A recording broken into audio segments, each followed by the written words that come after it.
Welcome back to Talkin Trades. I'm Rut Walker with Union Up, your host, and with me, as always, is Randy Beall, who is the business manager and financial secretary for the Atlanta, North Georgia Building Trades, also known as GeorgiaConstructionCareers.com. And we have the privilege to welcome back Commissioner Tim Echols, who is the vice chair for the Georgia Public Service Commission. Welcome back. Yeah, I love being with you guys. Love what you do to help our state move forward and be a leader. We are a leader, and it is exciting. So the last time you were in, there was lots of hand-wringing and brow sweating around Plant Bowen and, sort of the whether they were going to shut that down and what was that going to mean to employment, et cetera. Some people may have already heard, but if you could give us an update as to what has transpired there, would be grateful. Yeah, from the very beginning when Georgia Power put forward the plan that they wanted to close a couple of those units out there, I set into motion, working with a number of stakeholders, including everyone in this building, to keep Plant Bowen going for a number of reasons.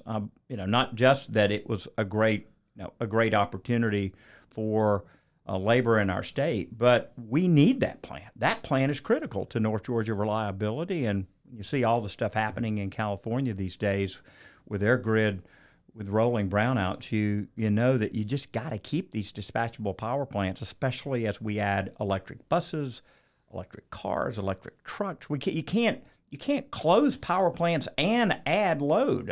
Pick one, but you can't do both. Yeah, and you're talking about sort of a diversity of power sources as opposed to what California's trying to do. Yeah. Well, California, I give them credit for being ahead on a lot of things. I mean, there's smart folks out there. They've taken a lot of risk. They've been successful in some regards, but when it's hot, and when the wind's not blowing, and when the sun is not shining, their grid is in jeopardy. And when water is drying up. And they got a lot of hydro out there. And, boy, a guy in my church just got back from Yellowstone and out that way. Of course, we know Lake Mead. It's down like 120 feet. I mean, he said there was, lakes that are dry, right? I mean, Salt Lake City, just lakes that are dry.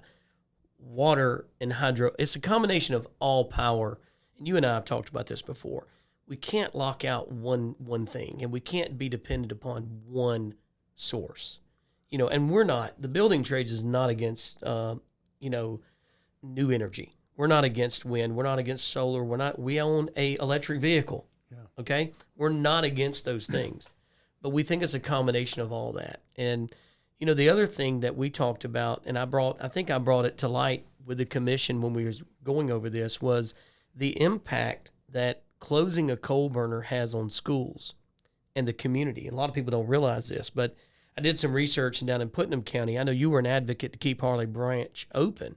It closed. I think you might have been the only. I was the only vote to keep it open. The only vote to keep it open. Well, when you look at that school system down there, it was ranked like 151st the year before closure. The year after closure, it's 255th. Wow. And continues to slip. And when you dig deeper, right, what's interesting is not only is the school system failing, you also have divorce rates in that county are up. When dad loses or mom loses their job at the power plant that's no longer there, that causes tension in the house, and then you have problems there. So continues. Yeah, I was up at Plant Bowen recently officiating a wedding for a friend in the shadow of Plant Bowen. I mean, you could see you could see the plant from the church that we were at. And as I drove around that Saturday, looking at some of the houses, I mean, we're not talking about an area of poverty around Plant Bowen. There's some big old houses around that plant. Absolutely. And that plant is about a third of the school budget, in Bartow County. So, I mean, I know we hear a lot out there on the media about how maybe plants in some way hurt the community, but I mean, Plant Branch was on a lake, essentially a resort, and Plant Bowen has a lot of big houses around it and is a very important and well-accepted, institution in the community. So at least in Georgia, I don't think we've got those kind of issues. No, I don't either. I think it's I have a boat down on Lake Sinclair, and it's you used to refer to, hey, find the powerhouse, and that's how you navigated. That is no longer around. So now it's hey, where the plant used to be. It's really sad, and again, we're all for moving to different energies, but I think it has to be a slow process. We have to replace energy, and we also have to not only have the base available, but when the spikes come, you can't just keep bringing Rivians and Toyotas and whoever else to Georgia and not have power to give them to run their plant. So I want to say thank you, first of all, Amen. on behalf of the members we represent. But beyond that, like I said, I took a different position. It wasn't just about labor; it was about schools and families. What you did up there, and you helped spearhead it. And I know all the commissioners voted for it, but that may not how it started out. And the spearhead work that you did saved the community, saved jobs. It saved those big homes around that power plant. We're talking about $500,000 homes. Those aren't our workers, by the way. Those are people that work at the plant, but they're not ours. But you saved families. And so that shouldn't be overlooked. And your job at the commission goes beyond just regulating power. Yeah, and kudos to Commissioner Fitzjohnson, for doing that motion there. And as he came on board at the commission, just being able to get him up to speed and to have him see the value of it, so much so that he was willing to do the actual motion, that says a lot. And it wound up being a unanimous vote. And I think there's opportunities to keep the plant open beyond the decision that we just made. Which was what year? To basically for 3 years to not do anything, not close those units for 3 years. It was initially relook at it. 2028. Initially the utility wanted to close the units in 2028, and we are basically saying no, let's not make a decision about that for 3 years. And meanwhile, they're going to spend a whole bunch of money doing some upgrades that they had, some O&M that they had put off. So, we're going to make the same decision again in 2025, and I would imagine there's going to be an opportunity to keep it open, and that means we need to hear from members all over the state of Georgia about the importance of this plant. So the 3-year extension was an extension on the decision, or is it likely now the plant will stay open till 2031? If it were to be voted to be closed, would it be 2031 potentially? I think it would be 2035. I think it would go all the way to 2035.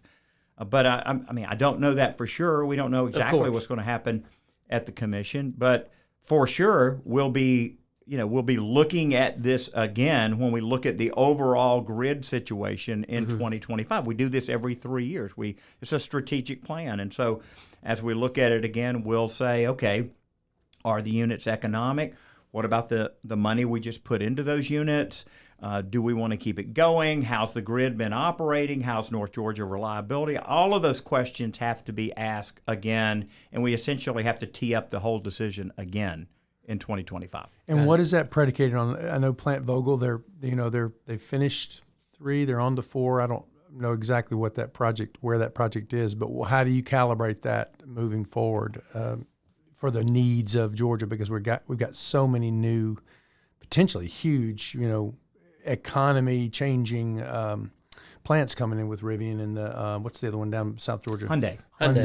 Yeah. Well, there's a lot of transmission upgrades that are being made right now that we just approved, but it could take up to 10 years to get the right of way, to build all that, to get those energized. It could take a very long time. So I don't know that we're going to have a ton of new answers by 2025. I think we'll just look at the economics of it, look at the, basically the load growth for the state.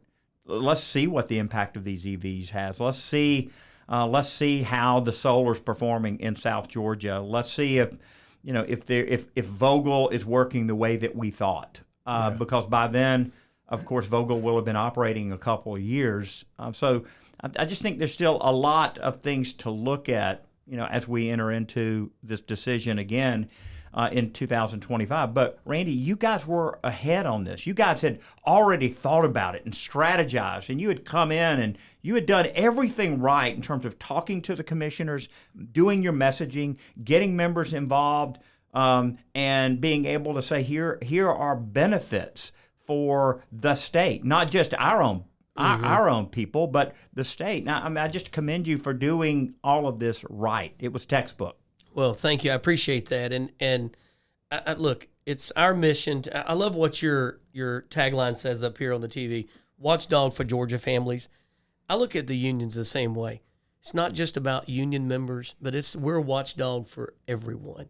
And that's why we went to the community route and looked into that. You know, it wasn't just about self-preservation. It was about how does this affect everyone? So, you know, we're going to continue to do our work to try to help you and other commissioners be the watchdog for families and also uplift and get our communities where we think they need to be. I do have a question about your family here. I think left to right. Could you tell us who they are? I don't think I've met every one of them. Yes, I have 7 kids, and a lot of people tease me about that.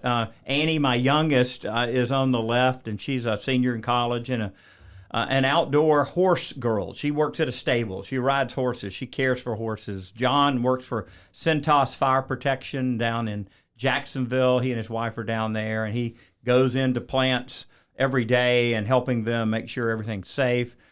Emily, my oldest, lives on Lake Lanier. Her and her husband, they've got my oldest grandson. She's in PR. My wife, Wendy, of course, we've been married 39 years. My son, David, works for Carvana, big car guy. Used to work on a race team, that traveled the country. He was a fuel man for a race team. Oh, wow. Yeah. He went to Lanier Tech and got the motorsports technology degree. Bonnie is in California. She's getting married in December. She's a psychologist and working out there in different, with different middle school kids and things in schools.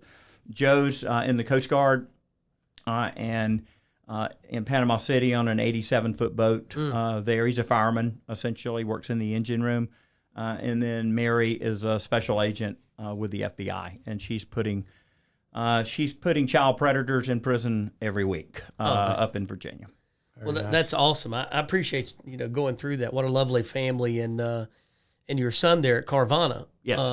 So Carvana actually gave. I didn't know he worked there, but they actually gave our academy, Four Wheels for Work, 2 cars. Wow. To present to minorities coming into the trades through our Four Wheels for Work program. So really, really good. That was really great on their part, and so it's good to hear about that. I know you're from Clayton County too. I'm from Clayton County. And then, roundabout Rut, I found out not long ago, a niece of his, Brandy and Dina, went to the same high school around the same time as I did. So, I'm a Jonesboro alum myself. And did you go to? I went to North Clayton, and, my granddad had just an 8th grade education and moved houses. That was really where he made his fortune, is buying those little bitty houses that were around the Atlanta airport, about 800 square feet, 1,000 square feet, knocking the bricks off of them, jacking them up on steel, taking them to the country, which back then was Douglasville, Jonesboro, Stockbridge, digging a basement with his front end loader and setting that house back up, knocking the cement off the bricks, putting them back on the house, and then selling it and financing it. That's my granddad with an 8th grade education who's passed now, but he really gave us a legacy of hard work and ingenuity and entrepreneurialism.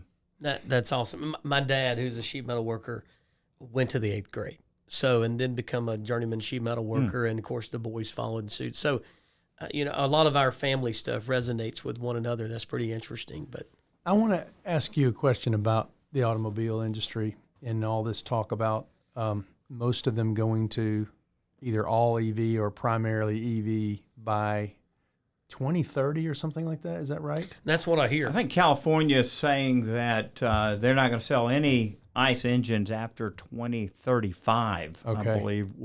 I just frankly don't see how this is going to happen. I was going to ask you about I've had 6 EVs. I love EVs. But I'm driving an F-150 CNG truck, in the parking lot right now because I believe in alternative fuel. But look, I mean, I was in California recently just planning out my daughter's wedding, and I hardly saw, any electric cars. I mean, yeah, there are plenty, and there's more out there than any state in the U.S., really any country. There's over 700,000 EVs in California, but there's a whole bunch of other cars out there. And look, you can't, if you don't stand up a secondary market where people who don't make as much money can buy a used EV, if you don't have that market stood up, I don't see how you can mandate that people buy a new electric car. They're too expensive. I saw a meme just this morning. Actually, I was flipping through. I follow a lot of different locals, and one of them said, I'm having trouble making ends meet, so the government wants me to buy.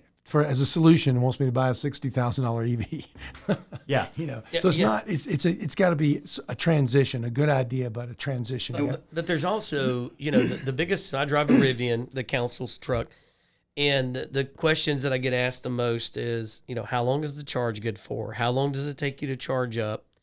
And what are you going to do when the battery goes out?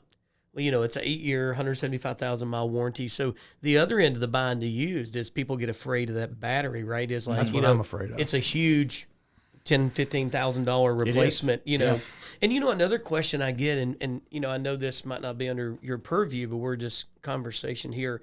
What are we going to do with all these batteries? What are we going to do with, these all this alternative energy, but these batteries and windmills or all this has to be done something with. How about not just the batteries? How about the automobiles themselves? I mean, there's millions and millions and millions of cars. What does the disposal of that look like? Do you think? Yes. I mean, disposing of lithium-ion batteries is not ripe yet. It's not mature yet. I mean, let's just take lead-acid batteries that are cranking your trucks and cars, right, and your motorcycle and your boat. Those are recycled 95% of the time. So the industry has stood up a robust recycling. I think the same's going to happen on the lithium ion. Now, I mean, with Ford and Chevy going all in on EVs, and other manufacturers, including having like SK Innovations that's making those F-150 Lightning batteries just up in Commerce, where I'm from.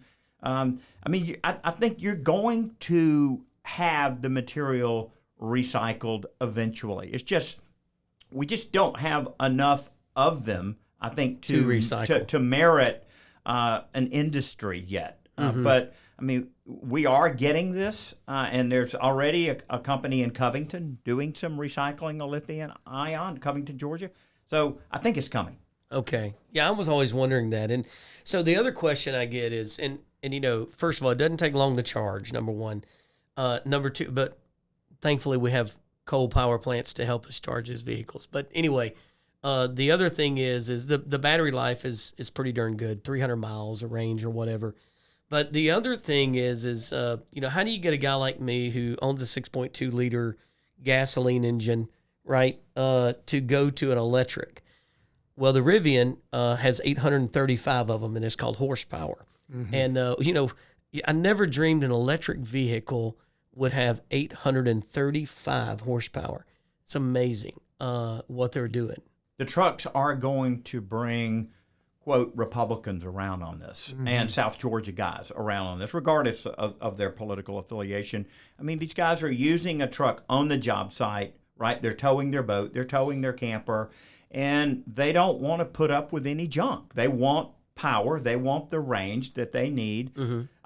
I saw a guy towing a little camper the other day, going on a trip, charging down in Metter, Georgia, trying to get charged, towing his camper. And this is what we really haven't thought about, is if you're towing something, how are you going to get into that charger without having to unhook that boat or that camper? Right now, there's very few spaces where you could nose into that charger and have the room without blocking something or jackknifing that thing to be able to get it in. So I really think the entire charging network, I would give it a D- grade out there. And we have a ton of work to do. So because, consumers, even if Ford and GM are going all in, if people won't buy them, right? Then they're not going to stay in it very long. Well, Sure. the fleet vehicles I would wonder about too. Like, we have a lot of locals whose contractors have service vehicles out there. And they can't afford to stop in the middle of the day and charge. Like, it's not super feasible right now, or is it super feasible for service vehicles who stop, start, et cetera? That seems like to me that's a little bit further down the road. Yeah. They don't want them. When Rivian is doing Amazon vans, and when they get that out, I'm sure the battery on it's going to be pretty darn good. You would imagine. I think that's when you could see service vehicles. But a question for you on the electric vehicles. I know this is not an electrical vehicle show, but it's all about power. Mm-hmm. Is this installation of electric chargers going to become under the purview of the PSC? Do you see that happening? As much as Georgia Power is installing them, and they've installed millions and millions of dollars worth, that is under our purview. Okay. And they are rate basing that. They are getting compensated for the ones that they are putting in. But I'm going to tell you, there is no value proposition on installing fast chargers. They wear out in about 3 years and have to be either upgraded. People are backing trucks into them. And I hear they're about $250,000. No, they're not $250,000. Much? They're about $80,000. 80, okay. To do that. Now, if you were going to do 10 Rivian chargers in one place, that would be $250,000.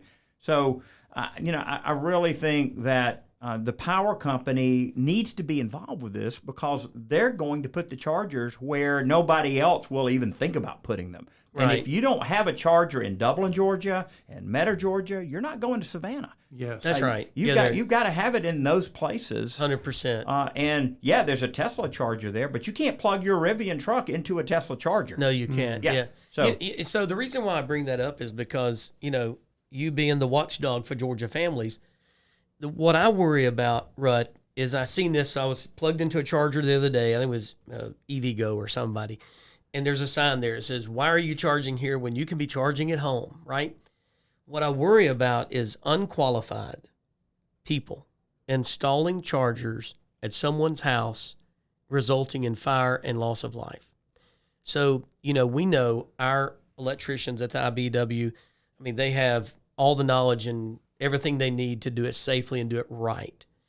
I would love to see some kind of regulation where these people have to be not just licensed, but licensed with apprenticeship learning added a value, right? DOL that way, certified apprenticeship program. Exactly. Yeah. So we don't have to worry about that. I'm going to tell you something Randy thinks about. Every time I go to plug in that charger, I realize that it's a 350 kW on one, some are 150. You know how they work. I worry about getting killed. I'll just be honest with you. I'm like, I'm about to plug in 350 kW here. Yeah. Did the person that put this in know what the heck they're doing? And am I safe? And I look for that cord to have nicks in it. I look at all those things. Now, I'm a construction guy, right? But that's something that concerns me. And I know that you don't have the power for that. Maybe it's the legislature, whoever. But I would love to see those kind of things put into play where we know that they're qualified people with added on training putting in those chargers everywhere, especially in homes. What's your thoughts on that? Well, when you start regulating things, and get the government involved with it, you wind up increasing the cost of it, because you've got this layer and layer of bureaucracy. It slows things down, waiting on this permit and that permit. So in some ways, I like for sectors or industries to be able to operate and self-regulate, right? But if we have problems with even one or two of these type of things that you're talking about, you're going to hear an outcry of people saying, "Oh, well, we got to have better standards. We've got to create, a list of approved electricians." So, we're waiting for the first couple of accidents to happen, I'm afraid, and then people, cry out for that. I know that even when you go to a dealership and you buy an EV and you say to that salesperson, "Well, who can I get to do this for me in my garage?" And they're not giving out business cards. They are just saying, call an electrician. Yeah. And I think IBEW really could say to Ford dealerships in Georgia, Chevy dealerships in Georgia, look, we're here. We have the expertise. Here's our best practices, and here's a phone number, a hotline that we've set up for EV charging. I really think, Randy, there's things that IBEW could do that is proactive that would put them at the front of the line. Showcase our EV ITP training. Exactly. Yeah. Oh, and I agree with you on regulation, and I appreciate that answer. It's honest, and I think most of our members would agree with that. The more you can keep government out of it, it's better. I mean, nobody likes inefficiency. I don't care what side of the aisle you're on. No, it doesn't matter. But I do think being proactive is good. And see, I'm one of those, and I know you as a person, and I know we both hate to wait until somebody loses their life. That's not the plan, right? Right. And so I think there's a lot of room to make sure things are done right. We don't want anybody there, right? So, but and I think about that power grid issue as more and more chargers get installed. I'm waiting on mine to get installed at the house now. It'll be done by a licensed electrician from the IBEW 613, by the way. I'm not worried about my house catching on fire. We're going to need a very robust power infrastructure 10 years from now. It's just kind of circling back to Vogel, which you were instrumental in helping us keep going along with other commissioners and Plant Bowen and others. The plant that was they did testing for down in, what was the county, down in South Georgia below Columbus, there was Stewart. Yeah, Stewart County. Yeah, the 7,000 acres down there. Exactly. So, those things, as we get more and more chargers, we're going to need more power, not less power. Let me tell you where we need IBEW on the job, even more so than EV chargers, it's these batteries being put into these garages. That's where we're seeing the fire potential. It's that you've got a wall full of Tesla batteries, a wall full of Panasonic batteries, and you've got some heat issues with those batteries, and they absolutely need to be done right. And one of the things we could do, just thinking out loud about this, is where Georgia Power would say, look, if you're going to get the rebate for this charger or the rebate for this battery, it has to be done by an IBEW electrician, because we are concerned about fire hazard, and we want to make sure that this is absolutely done properly. So that is, one of the ways that we could go. The other is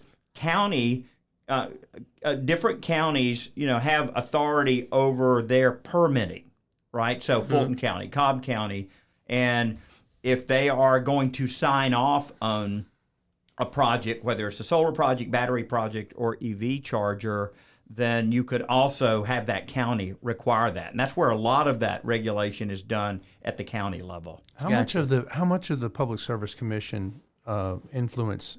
How much do you have influence over those kind of decisions? The other thing I was thinking about a minute ago is I had no idea that the different manufacturers have their own sort of proprietary chargers.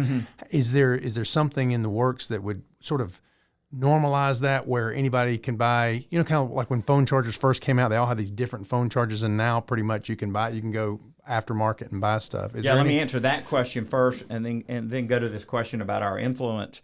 No, you've got a Japanese type of charger head, then you've got the German CCS type that is kind of becoming the standard. I mean, but you would have thought that all of these companies would have got together back in 09 or 10 and said, this is a new industry. Why don't we try to make things kind of common? I don't have to worry about that with my F-150. Yeah. That's another thing. Like if I go to a QT or a Marathon or a BP or a Shell or whatever, they all serve me petroleum. Yeah. So let me go back to your other question about how much influence does the PSC have? Well, we can compel Georgia Power, and we just demonstrated that with Bowen. They came to us wanting to close it. And at the end of the day, after our vote, Bowen staying open. So we have the ability to compel. We don't often micromanage their little stuff. I mean, they themselves are experts on their own grid, right? And they have demonstrated a commitment to safety, and we haven't really had a problem with them being a company that, is negligent. So the commissioners, none of us are electricians, and so we aren't attempting to micromanage their issues until there is a kind of consistent problem or a pattern that we might see. Right. You know, with the charging stuff, it's real simple. You know, not knocking any necessary brand, but when Tesla, who is probably the foremost expert currently on EV, you know, they thought they could corner the market, right? And so, you know, I can't charge the Rivian at a Tesla. Tesla cannot charge at any other charger unless their adapter is there or they have an adapter. So, you know, but there's a place down in McDonough there that there's probably 15 Teslas, and then you go right around the corner and there's 3 other charger companies. But I will say this, we're doing pretty good in a state that is pretty dadgum resistant to alternative energy and alternative vehicles. We're doing pretty dadgum good. I think not only just in chargers, the map on the truck, you know, shows you everywhere. There's a lot of chargers, and there's no problem with me traveling around Georgia. I can get where I need to go, yada, yada. I can drive it to Florida. There's no problem. We also are, what are we ranked in the country on alternative energy? We're ranked pretty high, aren't we? Yeah, so and when it comes to solar, we will be 4th by 2025. Wow. So we're with everything we've approved. Yeah. So we will have, by 2029, with everything in the ground, 7,800 megawatts of green energy, and we will have spent $12 billion. Yeah, So that's good. Now, that's great, and I love that. Unfortunately, I will say that it has nothing to do with PSC, but to date, Building Trades has done 0 of that work. So the big solar farm on 75 that you pass when you're coming through. Yeah, that's a Green Power EMC built by Silicon Ranch out of Nashville, Tennessee. 0. We had 0 work of that. Anyway, and it's something we're working on. And you know, I don't know all the reasons why, but you know, we're just not the go-to for that. And you know, that doesn't mean we're against it. It just means we got to figure out how to penetrate it. I would that's think that substation that was built there and connecting that substation, your guys might have been involved. 84 local 84 might have done some of that on the substation. substation, but not the construction of the of the fields itself. But well, on behalf of the members that do work at Bowen, and we have lots of them.